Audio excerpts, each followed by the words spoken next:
The following talk was given at the Insight Meditation Center in Redwood City, California. Please visit our website at audiodharma.org. So in the last few weeks, we've been exploring this receptive awareness practice. And what I'd like to explore today in this topic is that as we explore what it means to receive experience, we can also get curious about what it means to be aware. So I'd like to explore this side of the equation. What does it mean to recognize the awareness itself? Or in this case, we'll be talking more about the mindfulness itself. Can we begin to notice that piece?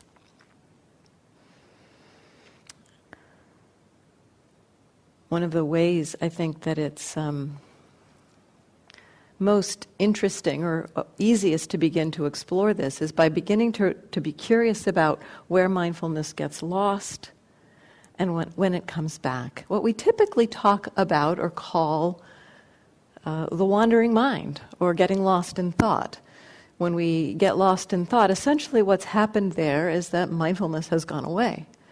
And then when mindfulness returns, we've had the mindfulness is real arising. And so we can think about or explore the phenomenon of the wandering mind as a phenomenon demonstrating or to help us to explore the impermanence of mindfulness itself, how mindfulness comes and goes, how mindfulness arises and passes.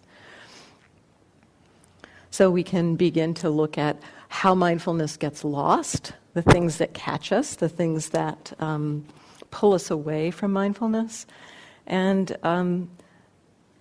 do this exploration with curiosity rather than judgment. So when I began getting curious about this phenomenon of the mindfulness coming and going, it really supported me in letting go of the judgment around the wandering mind. I think a lot of people in meditation, we're cultivating mindfulness, we're cultivating awareness, we're trying to stay present, stay with the breath, stay with the present moment experience, and then the mind wanders. And we get frustrated with that because we feel like somehow I should be in control of my mind. I should be able to make my mind do what I want it to do.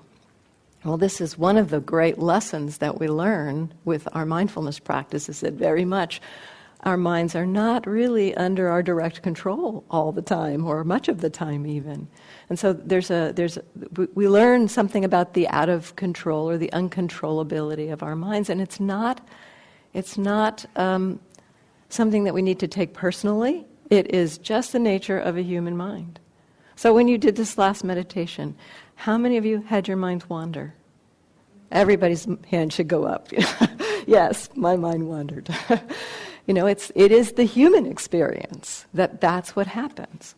And so when I began being curious about the phenomenon of, the mind wanders, it comes back.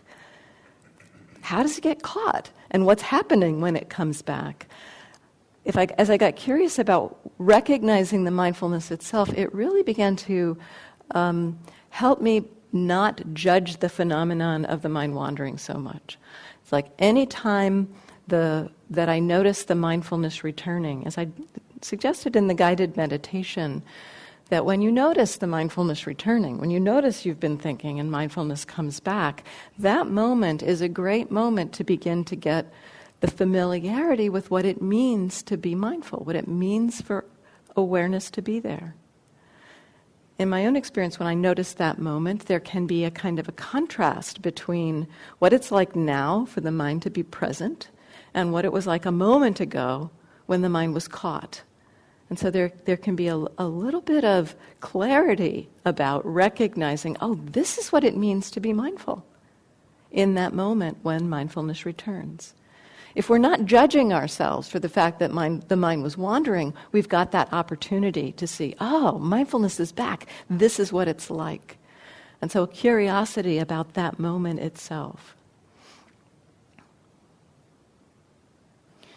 Often when we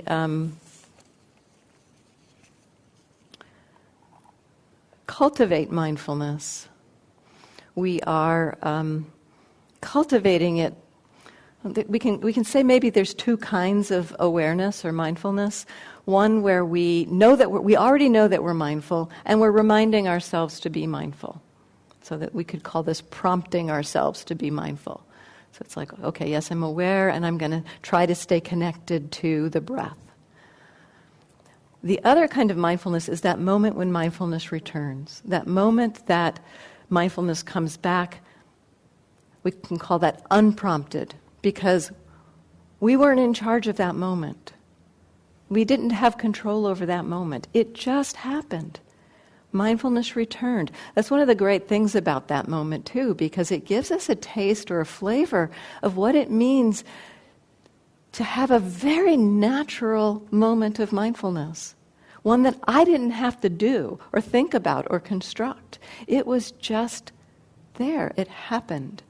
And so as we can begin to connect with that moment, not only do we recognize that what awareness feels like, but we get a sense of the possibility to be aware and not trying so hard, not pushing, not forcing ourselves to be aware.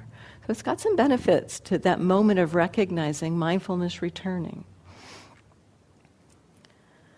And so in that moment, the practice is very simple, or can be very simple in this receptive awareness style. Often in a directed practice, a directed meditation practice, we would at that moment recognize awareness is back. What I'm exploring is directing the attention to the breath, for example, and so let me return the attention to the breath. That would be the instructions in a directed mindfulness practice, a directed meditation practice. In the receptive practice, we recognize that we're aware, and in that moment we recognize what's already here, what's already known in this moment. What am I already aware of? Awareness is back, and in its very nature, awareness knows something. There's awareness and something that it knows. And so in that moment when mindfulness returns, there's something that awareness is already knowing. It might be knowing that I'm thinking, or knowing that I'm feeling confused, or knowing that I'm hearing something. Sometimes we wake up because a sound happens, and we come into awareness through something entering into our ear door. So in that moment, what is it that's there? That's receiving. It's like, okay, I'm not in charge of what to direct the attention to, but I am aware. And there's something already known in that moment. This is a form of mindfulness.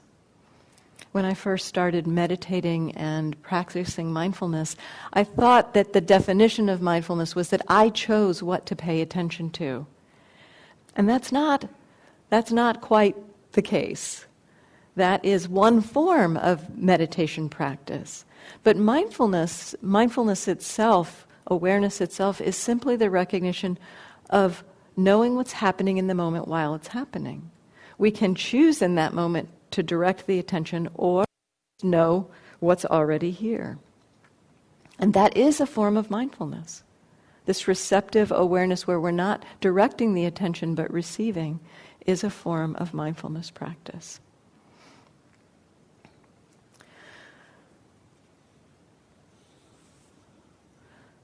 So recognizing mindfulness, or getting familiar with mindfulness, recognizing the moment that mindfulness returns is one way to begin to explore the phenomenon of mindfulness itself. And another way is begin to get curious about how do we lose mindfulness? When does mindfulness kind of get stuck to something, or when does our attention get stuck to something, and how do we lose our mindfulness? Sometimes people in exploring the practice, exploring the meditation practice, think there's no way to recognize or know how does the mindfulness gets lost. It's either here and I know what I'm with, or it's not here. And again, that's not quite the way we can explore our experience. It's actually possible to be curious about where the mindfulness gets lost. And I'm going to describe a few things we can explore here to do that.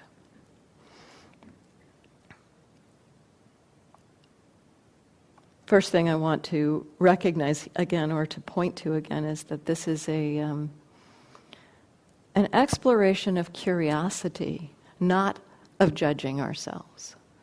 Everybody will get stuck to something or other. Everybody will lose mindfulness in various fashions. We all actually have our favorite ways to lose mindfulness. We have familiar patterns or habits that we tend to get stuck to.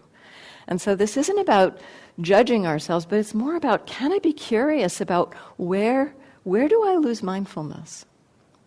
So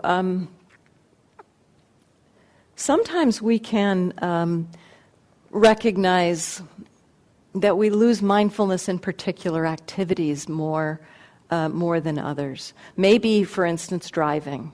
You might notice that you have long stretches of time when you're not aware when you're driving. Or maybe when you're preparing a meal or something, just you find chunks of time that you recognize through the day. Wow, I am just completely lost. Now, maybe much of the day. I mean, it may in our daily lives, it may be much of the day that we're lost. But perhaps there are little pockets where we have a little sense of being present, and we can begin to be curious about those pockets where we're not present. And so you might just pick various areas where you notice, wow, when I get in that car, I lose awareness. And maybe we notice when we get into the car, we turn on the radio kind of automatically, and then we start listening to the radio, and we get lost in the radio, in what we're hearing. And so what we can explore is kind of, in a reflective way, we can think back on our day and think, what are the areas where I know that I just lose it completely? What are those places where I just know I am not aware at all? And in that reflection, maybe just pick one area after you've noticed which areas you tend to really get stuck in. And as I said, in our daily lives, there are many areas we get stuck in. And so maybe just pick one for a few days. And then be curious about what happens there. Like I said with the car, maybe it's that you get in the car and kind of automatically reach for the radio to turn on the radio, and you notice that you get caught in the news or the current political drama of the moment.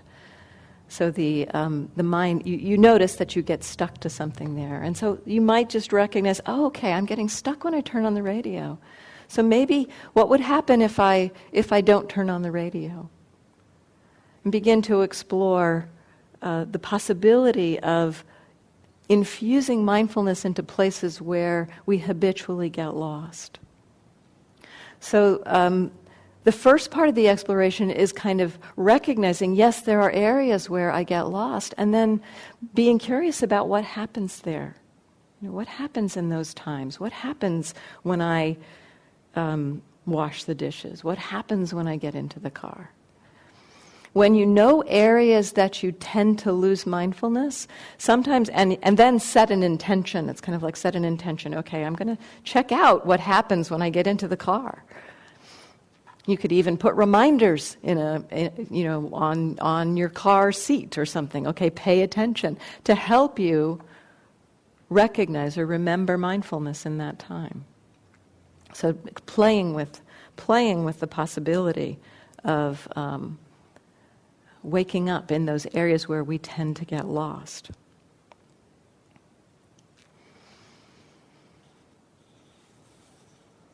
In our meditation, this can also be an interesting exploration. We can be curious about, like, over time, like at the end of a sitting, we might be curious about, what happened? Did I get lost in certain kinds of thoughts or certain kinds of states of body?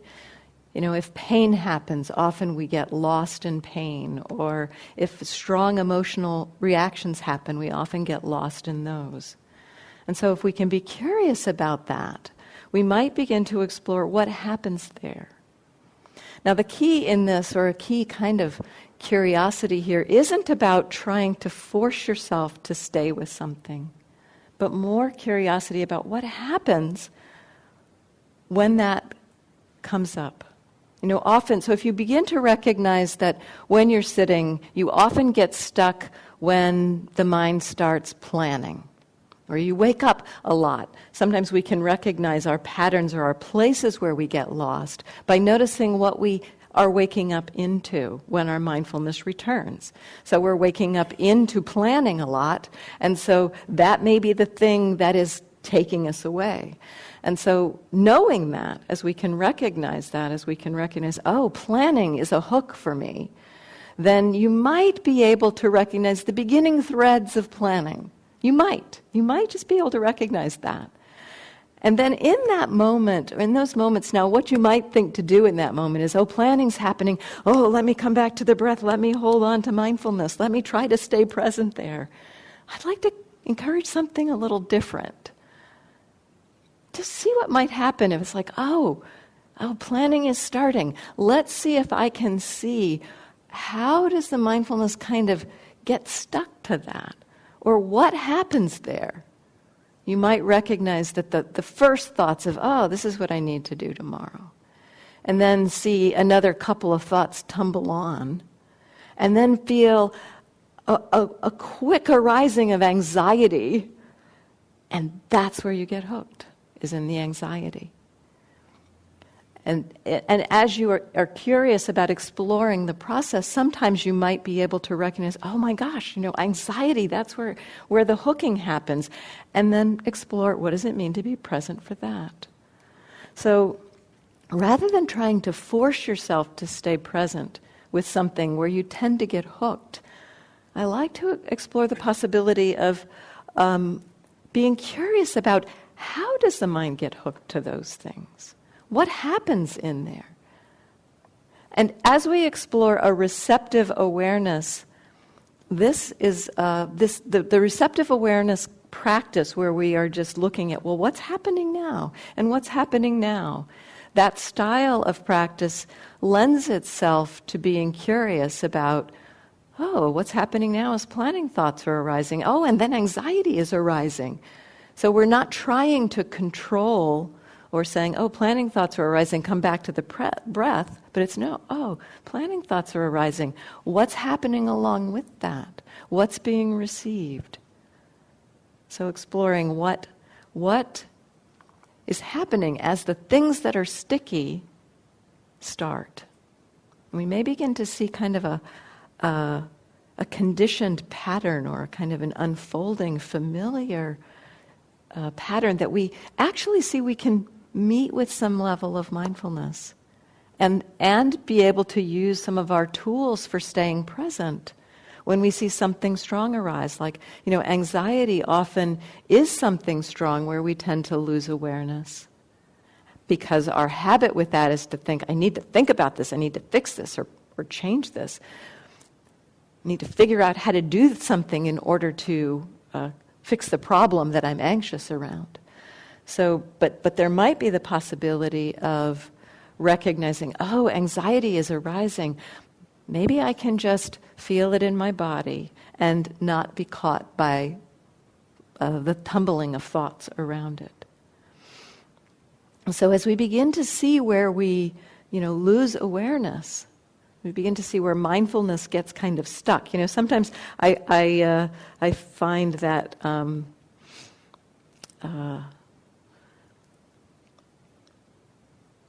when we're exploring this kind of pull out of the present moment, and we're noticing, planning is where I tend to get stuck. There's a planning thought. Sometimes it can almost feel like we're being pulled with a gravitational pull towards something. And we can feel that feeling. What does that feel like? We can recognize that pull. I'll give a description of this. kind of an exploration around this. At one point, I was attending to my experience. It was on a retreat. And at that point, I was actually watching the breath. And so I was noticing the experience of the breath. And I began to recognize that, the mind would wander, and then I'd come back. And I began to recognize that as I was paying attention to the breath, I began to feel or recognize the pull, so that it's kind of like I could feel the mind losing interest in the breath. I could kind of feel the mind kind of beginning to float away or be, just kind of drift away from that connection with the breath. And as I felt that, my initial response was, well, come back to the breath. That's what it means to be mindful. So I'd feel that pull, and I would come back to the breath. So I wasn't losing mindfulness too much, but I was but getting familiar with that feeling of the mind being pulled away from some particular experience. Kind of like the attention moves to something else. And what at some point, after noticing that several times, I recognized, wow, I'm aware of this pull, and I'm present. I know that I'm aware. So this was the recognition of the awareness itself. And instead of having the idea that what mindfulness means is to be mindful of the breath, it's like, oh, I'm mindful of this. I'm mindful of the pull. Let's see what the mind is pulled to. And so I just let that pull happen.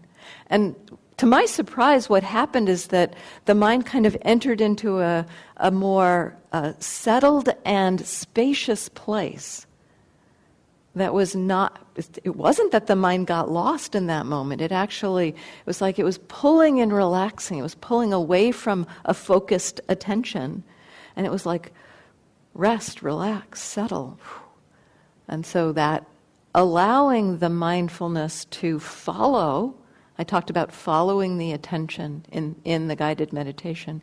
In that case, letting the mindfulness follow what it was just doing allowed the mind to settle into a more still place in that case. In the receptive awareness, I talk about that following the attention. We explore what's here now. And sometimes as we're with something, like maybe the sound of the train going by, we're noticing that. And then that begins to fade, and then we notice that the attention just kind of moves to something else. And so we can get familiar with that feeling of following. In a way, what we're doing there is connecting with the factor of attention, with what it is that the mind wants to pay attention to. Rather than saying, I'm going to pay attention to something, we're watching the function of attention do its thing. And it will do its thing. When we're not consciously guiding it, directing it, attention will pick up on one thing and then it will move to something else. And we can watch that happen. And as we do that, we get familiar with that feeling of pull away from an object to something else. I would say that when the mind wanders out of the present moment, what happens is that the attention has been pulled to something new, something that we've been hearing, the train, for instance, and then maybe we hear the sound of somebody coming in the door, and so the mind jumps to that. And yet, our interest has been caught by the train, and so we don't really notice that the attention has jumped to the sound of the door. And so the attention has gone to something else, and we haven't consciously recognized, hearing the sound of the door. So when the mind wanders, what tends to happen is that the attention picks up on something new, and we're not aware of that. And what happens when the attention picks up on something new, often it starts thinking about it. Oh, I wonder who came in the door. Oh, somebody's coming in late. And then the mind gets lost in thought. So if we can be curious about that experience or the sense of the attention being pulled to something new, it can create a kind of a continuity of mindfulness that allows a stabilizing and a settling in the present moment. The receptive awareness practice, where we're not focused on one thing in particular, it does result in a stabilizing of mind and a concentration, in fact, a form of the mind being very present, very settled. The stabilizing in this form of practice is not the typical thing that we think of when we think of concentration, of being with one experience. When we think of concentration, we usually think of narrowing the attention and focusing on one thing.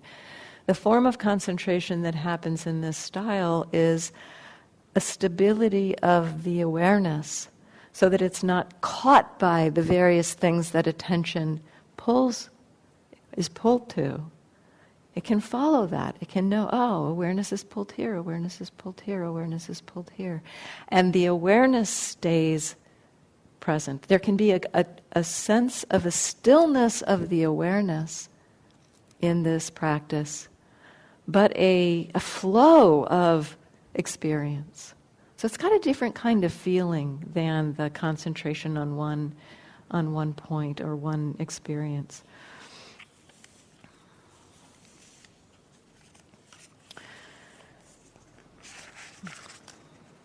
So getting familiar with that movement or the shifting of attention, that's becoming familiar with a part of the mindfulness itself, because when we are aware, the mind is paying attention to something.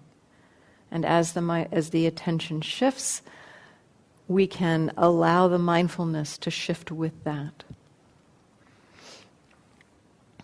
Another piece that can be interesting to look at here is a kind of a view or a sense that we have around certain states of mind that it's just not possible to be mindful in certain states of mind or certain experiences.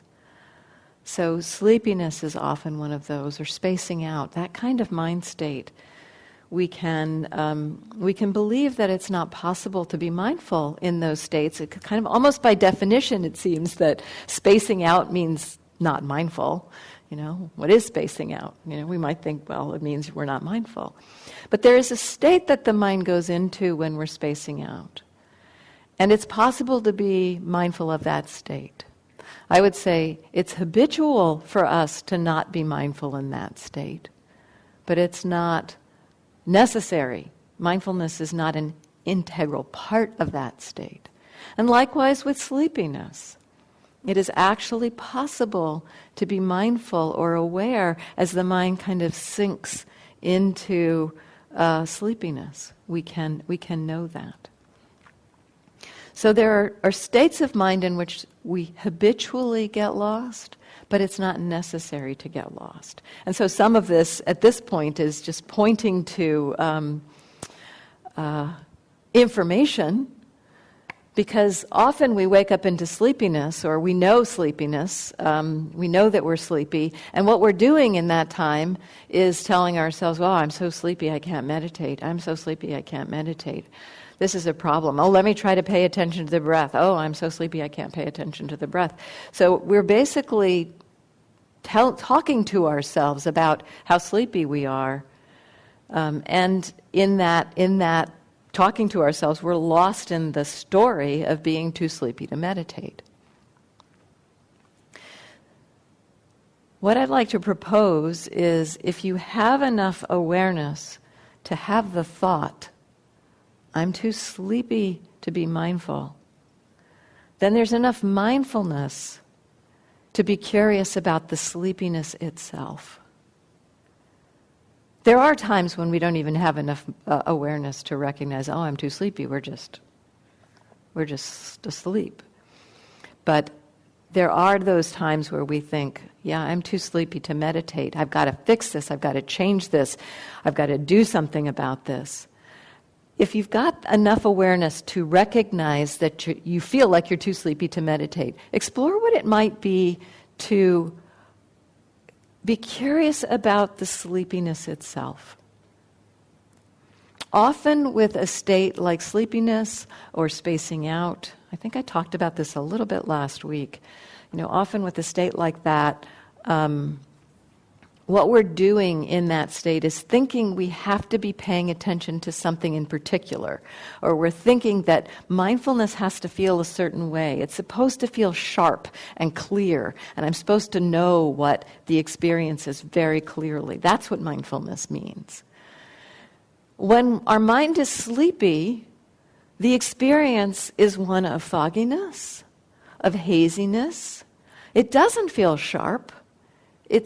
It's often challenging to pick something out of the field of attention to pay attention to. It almost feels like we're surrounded by cotton balls or fog or something. But think about that analogy of being in fog. If you're in fog on the freeway and you're trying to drive, that's dangerous. It's you're not able to see, more than a few feet ahead of you. And so, yeah, it's a problem. And yet, if you're just in a fog and you're sitting in nature and there's fog, you can just know, wow, this is what it's like to be sitting in fog. This is the experience of fog. We know that there's nothing wrong with our eye. But often in having that idea, I can't be mindful while I'm sleepy, it's because we're trying to do something other than pay attention to what's just most obvious in our face, which is the sleepiness itself. Often when we're sleepy, it's not so easy to pay attention to something else. It's not so easy to turn the attention to the breath or clearly connect with some other experience because of the state the mind is in. And yet it's possible to be, okay, yeah, I know that the mind is foggy right now. Just like sitting in that fog, we know that the fog is there and there's nothing wrong with the eye. We can know the experience of sleepiness and know there's nothing wrong with the awareness. Just as the eye takes in and can receive the fog, so our awareness can receive and know sleepiness or spacing out. And so in this exploration of the awareness itself, this is a really interesting kind of place to explore because, and for myself, I spent quite a bit of time watching and exploring the various states of this nature. Dullness, sleepiness, torpor, spaciness, this kind of experience. I've spent quite a bit of time watching that because there was a period of my meditation where it was happening so much. And what I began to recognize is that it was it was helpful in so many ways, and one of the ways it was helpful was that I could really ground myself in knowing, yes, I know that I'm aware. There's not a lot of clarity in what I'm aware of. It's foggy, it's hazy, it's dull, but yeah, here's awareness. And so this again is that, pointing to that quality of mindfulness itself. It's like, mindfulness can know sleepiness. Mindfulness can know spaciness. So the curiosity around it is most helpful. To be curious and not have any particular idea about what it means to be mindful. That's a real view that's helpful to kind of just recognize it's just a view that we think it means to be aware of in a certain way. I know that there were times in my practice where the awareness felt very clear and I could know exactly in a moment, oh, this is what the mind is paying attention to. It was very precise. It's like, yes, in this moment it's the feeling of the contact of my foot on the ground. In this moment it's the sensation of breeze on my cheek. In the next moment it was something else. In the next moment something else. Just really clear where the attention was going. And it's delightful. It's a delightful state.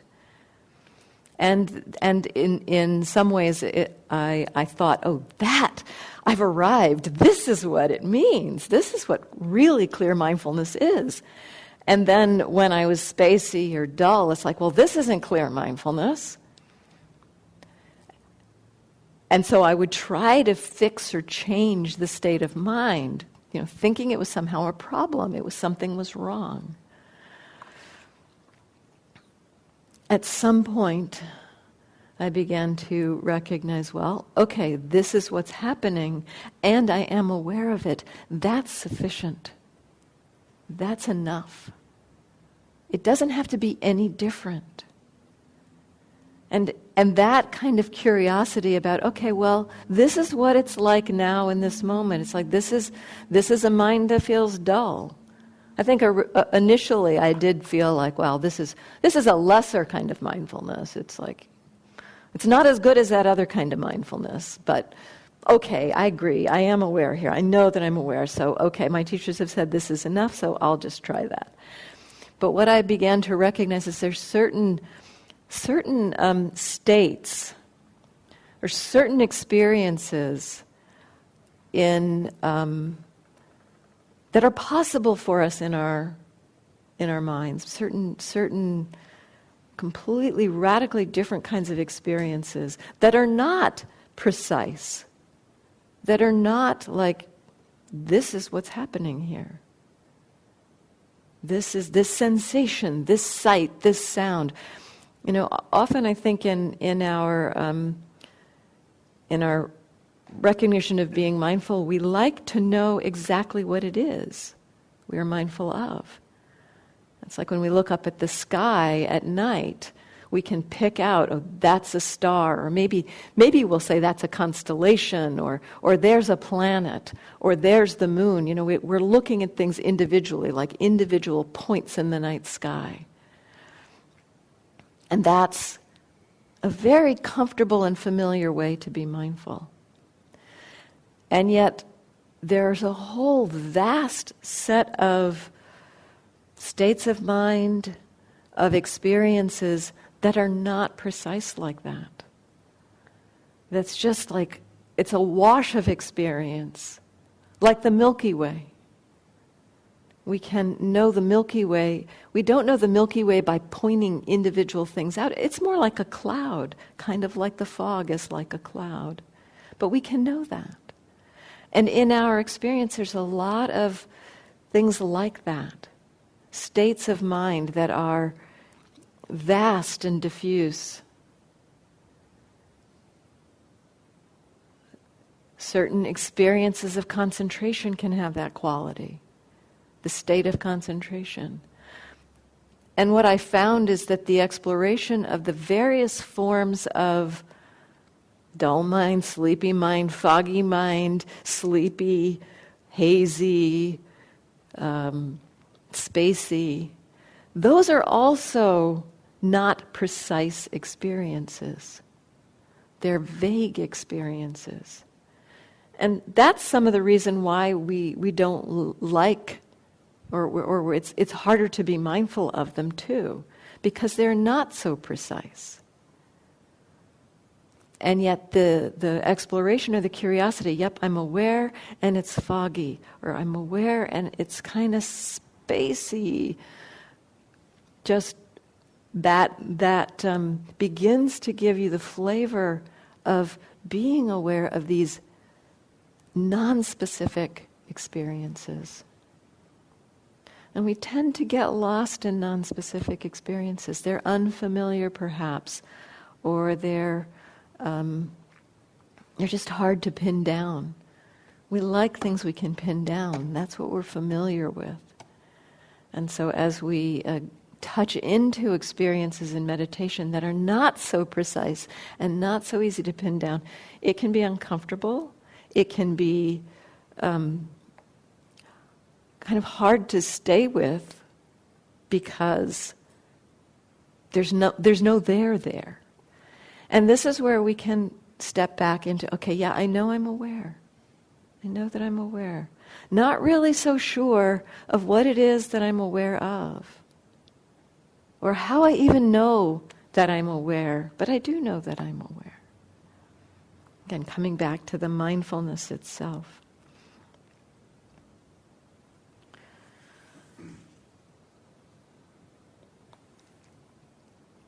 So I want to take some time for questions or comments about this topic. Mostly I want to encourage a curiosity around your experience and a curiosity around what it means to be aware. Yeah. So hearing experience of like, what should I be or not be aware of? I feel like there's like this component of also loving kindness. It's like you're not wrong. That is exactly what you're supposed to be seeing. Yes, that's a big piece of the whole receptive awareness practice. It's like everything's allowed. Everything is allowed, and that allowing is a flavor of loving kindness. And it's like, yeah, it's like it is a radical acceptance. It's a radical form of acceptance to explore in this way. And so you can sometimes touch into that quality too. It's like, oh yeah, sleepiness. Okay, that gets allowed too. And I think that exploring or recognizing the allowing side of it can be helpful. On one retreat recently, I was talking about the allowing side of things, and one student had said it had really resonated with him, and he was just, everything that came up, he says, okay, you're allowed. Oh, you too, you're allowed. You too, you're allowed. And it created it creates a container of loving kindness and compassion. Yeah, so thank you for pointing to that.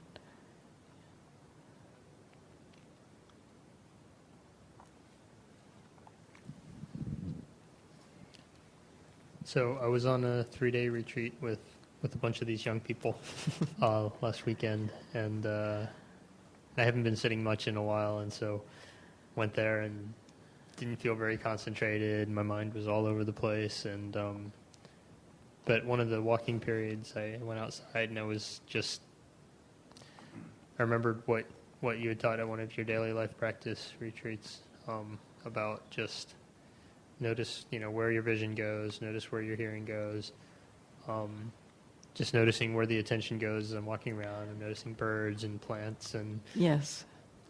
Cars and whatever, and I found it really, it was like, oh, okay, I'm able to stay present.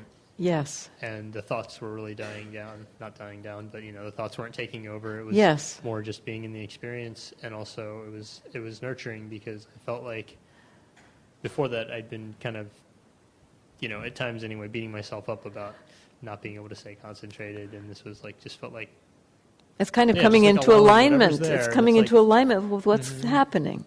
yeah. And so, the mind can, sometimes when we just come into alignment, it's like, oh yeah, this is what's happening.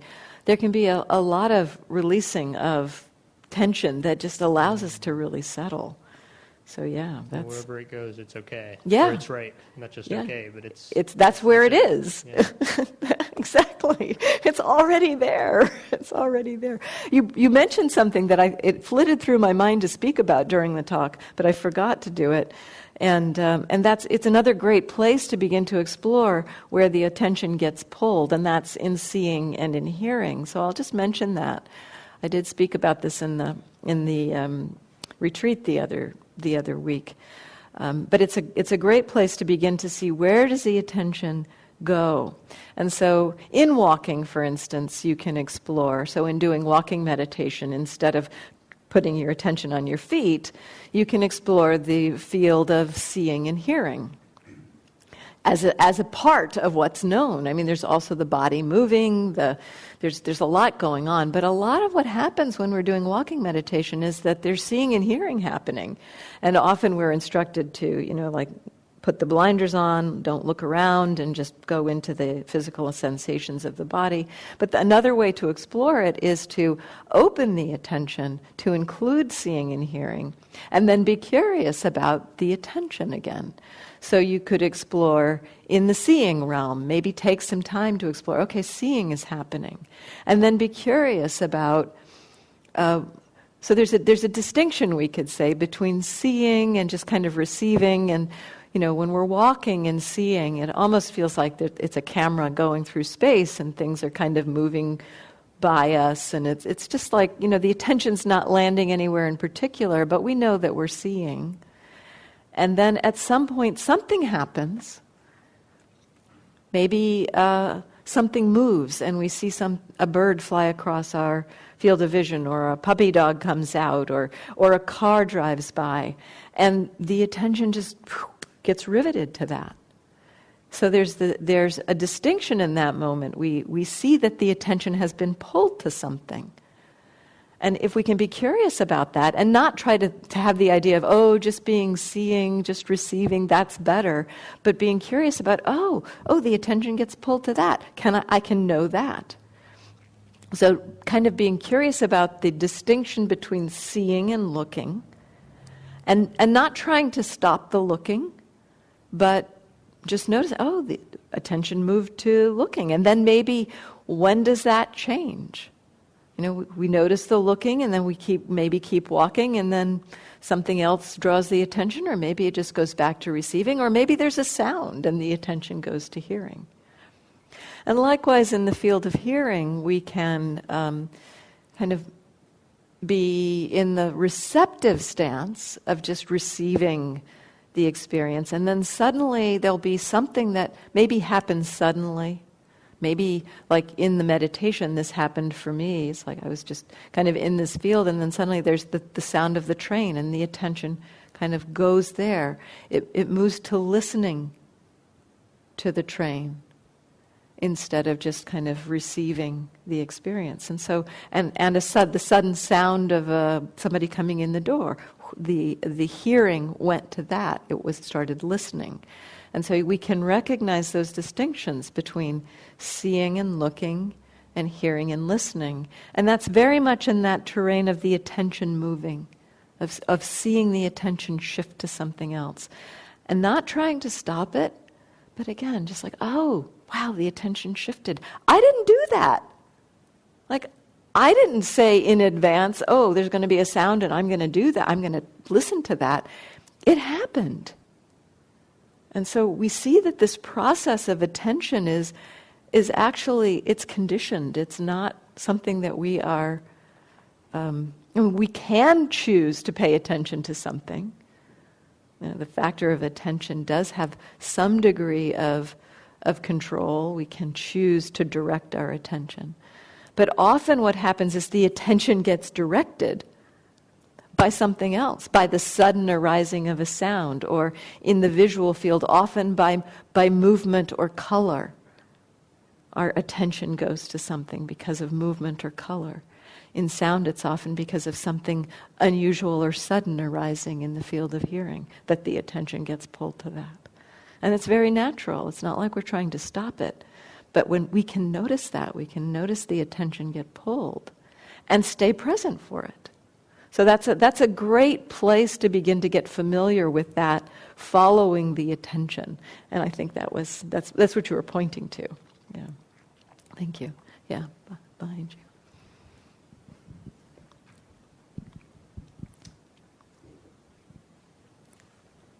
So for some people like myself who came to mindfulness as an antidote for rumination, I've never thought of spacing out while listening to radio driving as that actually sounds really nice. So I guess I'm wondering, and so it was helpful for me what you said about, if you're feeling sleepy or if you're feeling angry or states of mind where you don't traditionally associate the capacity for mindfulness. That was really helpful for me to think about. But what is the suggestion that when you are, that like long durations of just pure spacing out is something one should attempt to avoid? Well, when you're in the long state of spacing out, there's not much you can do.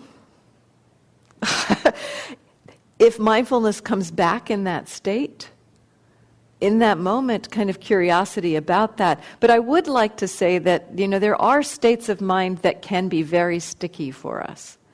So we have to use some measure of wisdom, of discernment about, is it possible to be mindful of this?